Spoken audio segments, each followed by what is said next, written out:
Aku rela mengantar ayah pergi berobat sebagai bukti pengabdian pada ayah yang telah berjasa, yang telah banting tulang mencari biaya untuk kesuksesanku sehingga aku berhasil seperti ini. Di sini MyFal Channel mengemukan cara berbakti pada ayah bunda dan 10 keutamaan dan keuntungan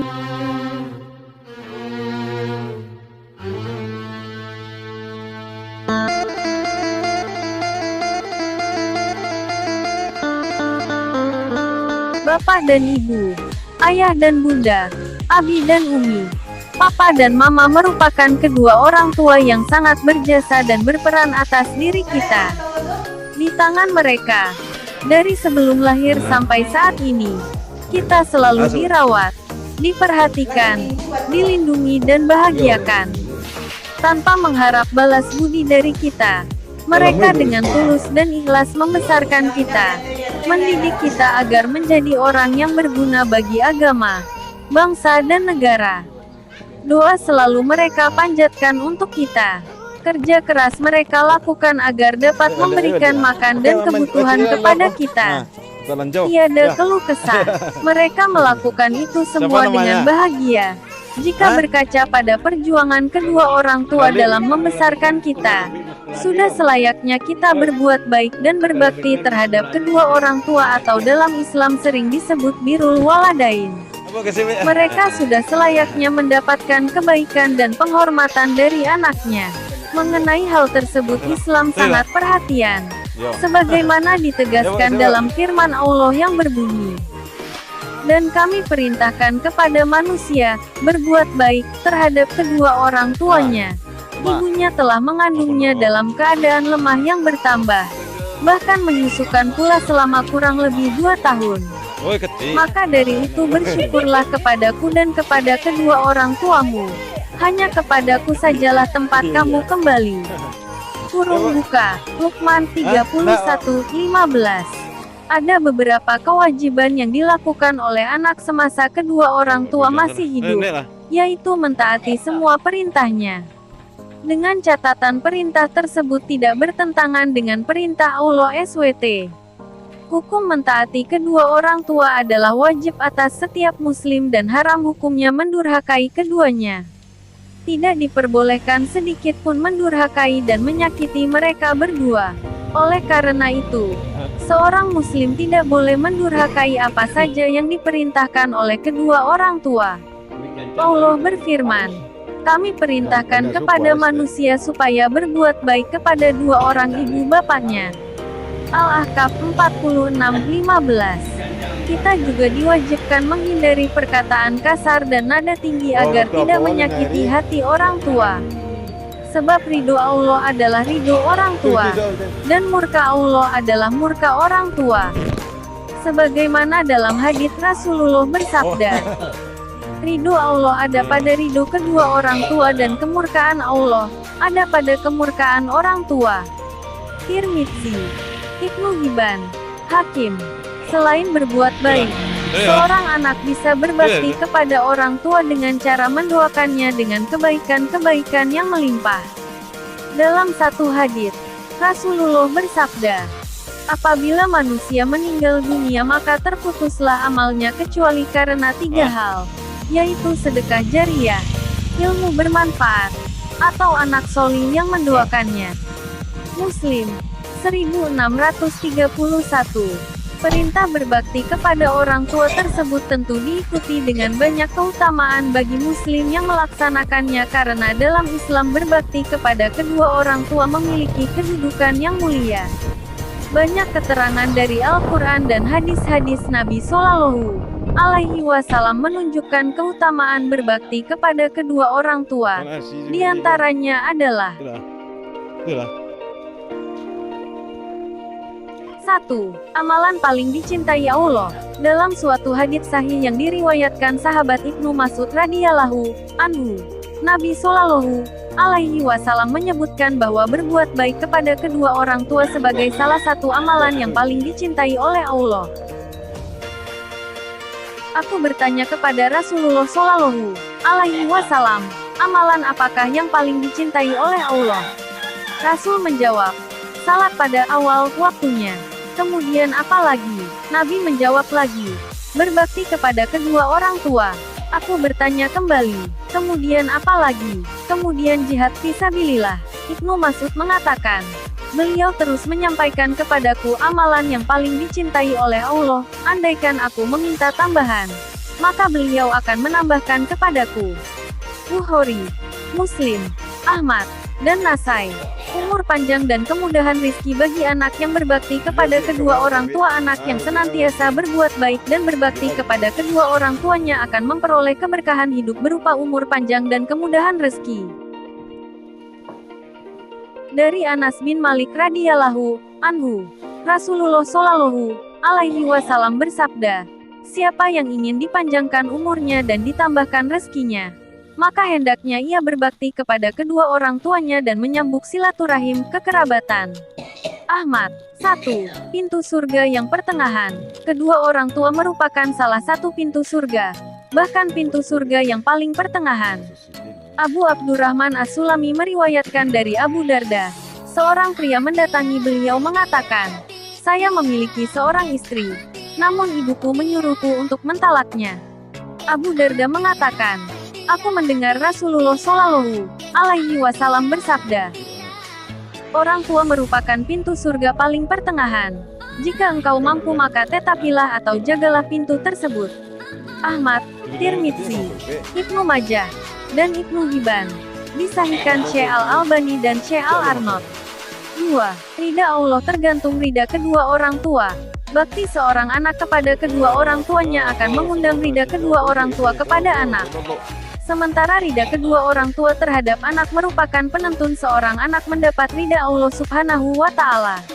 Abdullah bin Umar radhiyallahu anhu meriwayatkan, Nabi Muhammad Shallallahu alaihi wasallam bersabda, ridho Allah ada pada ridho kedua orang tua dan kemurkaan Allah ada pada kemurkaan orang tua. Tirmidzi, Ibnu Hibban, Hakim. 3. Doa yang mustajab bagi anak yang berbakti. Anak yang berbakti akan senantiasa didoakan oleh orang tuanya. Dan doa orang tua untuk kebaikan anaknya merupakan salah satu doa yang mustajab, memiliki peluang besar dikabulkan oleh Allah. Abu Hurairah radhiyallahu anhu mengatakan, Rasulullah Shallallahu alaihi wasallam bersabda, ada 3 doa yang mustajab. Tidak ada keraguan akan hal itu. Doa orang yang terzalimi, doa musafir, dan doa orang tua untuk kebaikan anaknya. Ibnu Majah.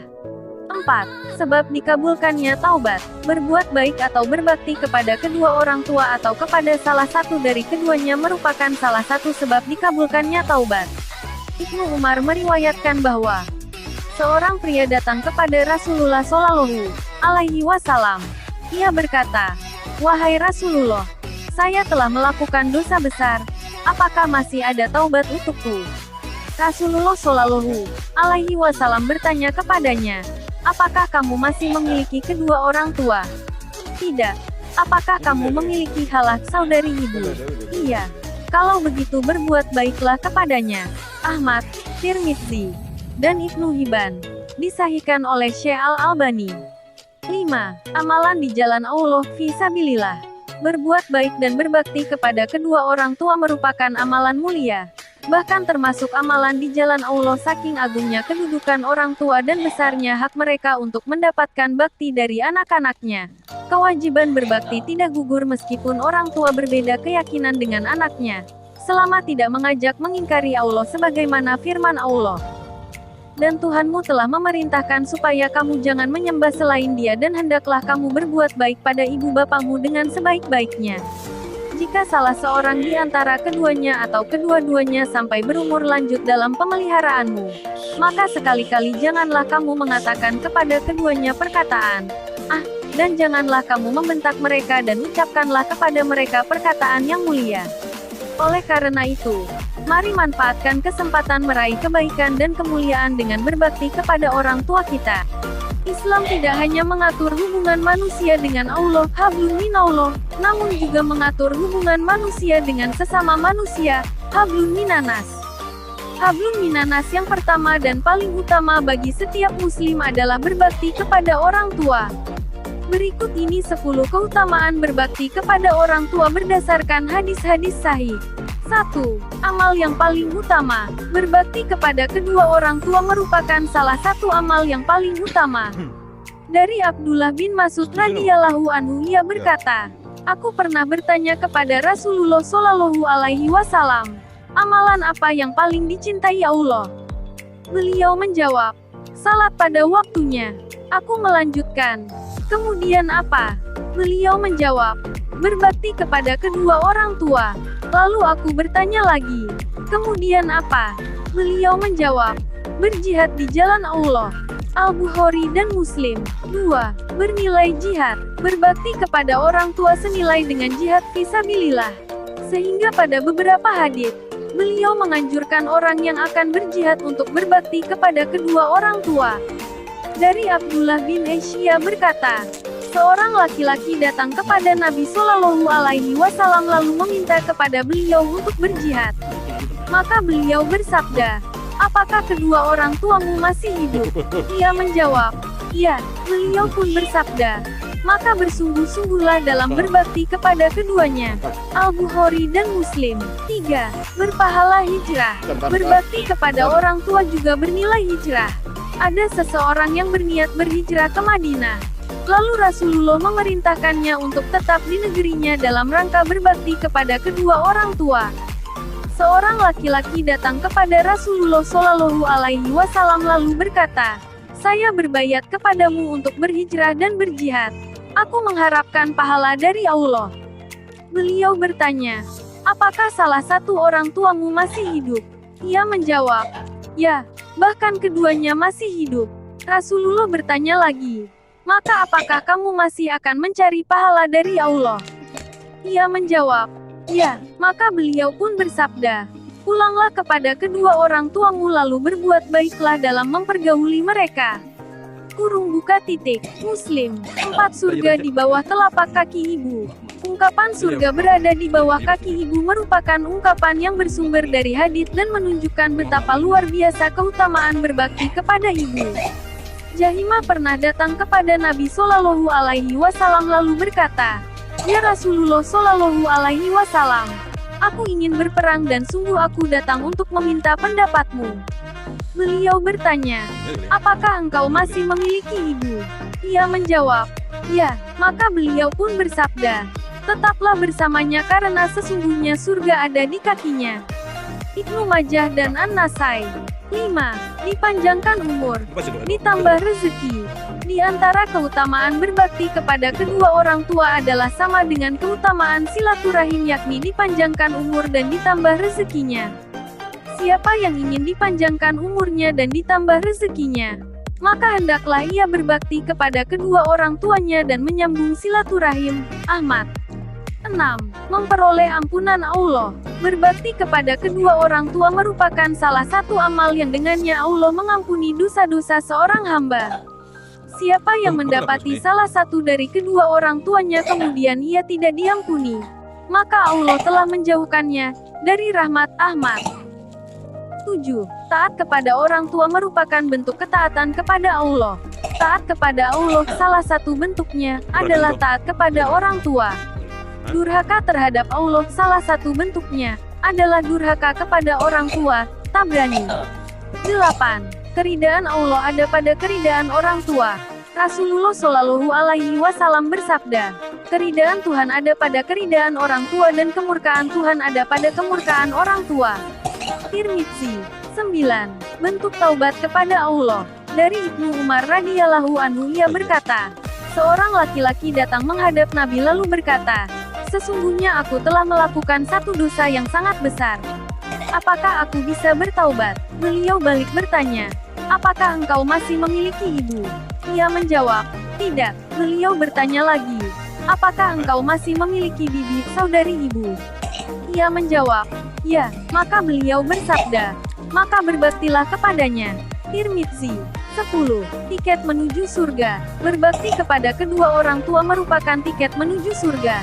Dalam hadits diistilahkan orang tua adalah Ausatu Abwaabil Jannah, pintu surga yang tengah-tengah. Rasulullah Shallallahu alaihi wasallam bersabda, Orang tua adalah paling pertengahan dari pintu-pintu surga. Jika kamu mau, sia-siakanlah pintu itu, kau tidak mendapat surga, atau jagalah ia, untuk mendapatkan pintu surga itu. Tirmidzi dan Ibnu Majah. Wallahu alam bishawab.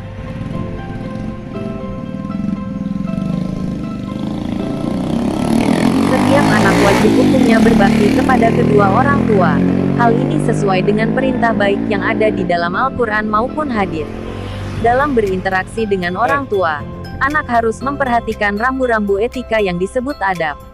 Menurut Imam Al-Ghazali sebagaimana disebutkan dalam risalahnya berjudul Al-Adab Fid Din dalam Majmu'ah Rasail Al-Imam Al-Ghazali Kairo, Al-Maktabah et-Taufiqiyah, halaman 444, sekurang-kurangnya ada 7 adab anak kepada orang tua. Yang artinya, adab anak kepada orang tua, yakni mendengarkan kata-kata orang tua, berdiri ketika mereka berdiri, mematuhi sesuai perintah-perintah mereka, memenuhi panggilan mereka, merendah kepada mereka dengan penuh sayang dan tidak menyusahkan mereka dengan pemaksaan, tidak mudah merasa capek dalam berbuat baik kepada mereka, dan tidak sungkan melaksanakan perintah-perintah mereka, tidak memandang mereka dengan rasa curiga, dan tidak membangkang perintah. Pertama, mendengarkan kata-kata orang tua. Setiap kali orang tua berbicara, anak harus mendengarkan dengan baik terutama ketika orang tua berbicara serius memberikan nasihat. Jika anak bermaksud memotong pembicaraan, sebaiknya memohon izin terlebih dahulu. Jika memotong saja sebaiknya meminta izin. Maka sangat tidak sopan ketika anak meminta orang tua berhenti berbicara hanya karena tidak menyukai nasihatnya. Kedua, berdiri ketika mereka berdiri. Bila orang tua berdiri, anak sebaiknya juga berdiri. Hal ini tidak hanya merupakan sopan santun, tetapi juga menunjukkan kesiapan anak memberikan bantuan sewaktu-waktu diperlukan, diminta atau tidak. Demikian pula jika orang tua duduk sebaiknya anak juga duduk kecuali sudah tidak tersedia kursi lagi yang bisa diduduki. Ketiga, mematuhi sesuai perintah-perintah mereka. Apapun perintah orang tua anak harus patuh kecuali perintahnya bertentangan dengan syariat Allah SWT. Atau perintah itu melebihi batas kemampuannya untuk dilaksanakan. Jika terjadi seperti ini, seorang anak harus mencoba semampunya. Jika terpaksa harus menolak, maka cara menolaknya tetap harus dengan menjunjung kesopanan dengan memohon maaf dan memberikan alternatif lain yang sesuai dengan kemampuannya. Keempat, memenuhi panggilan mereka. Anak harus segera menjawab panggilan orang tua begitu mendengar suara orang tua memanggilnya. Dalam hal anak sedang melaksanakan salat sunnah, ia boleh membatalkan salatnya untuk segera memenuhi panggilannya. Jika orang tua memanggil anak untuk pulang dan menemuinya, anak harus segera mengusahakannya begitu ada kesempatan tanpa menunda-nunda. Kelima, merendah kepada mereka dengan penuh sayang dan tidak menyusahkan mereka dengan pemaksaan. Seorang anak sealim dan sepintar apapun tetap harus tazim kepada orang tua. Ia harus menyayangi orang tua meskipun dahulu mungkin mereka kurang bisa memenuhi keinginan-keinginannya. Seorang anak harus mengerti keadaan orang tua baik yang menyangkut kekuatan fisik, kesehatan, keuangan, dan sebagainya sehingga tidak menuntut sesuatu yang di luar kemampuannya. Dengan cara seperti ini anak tidak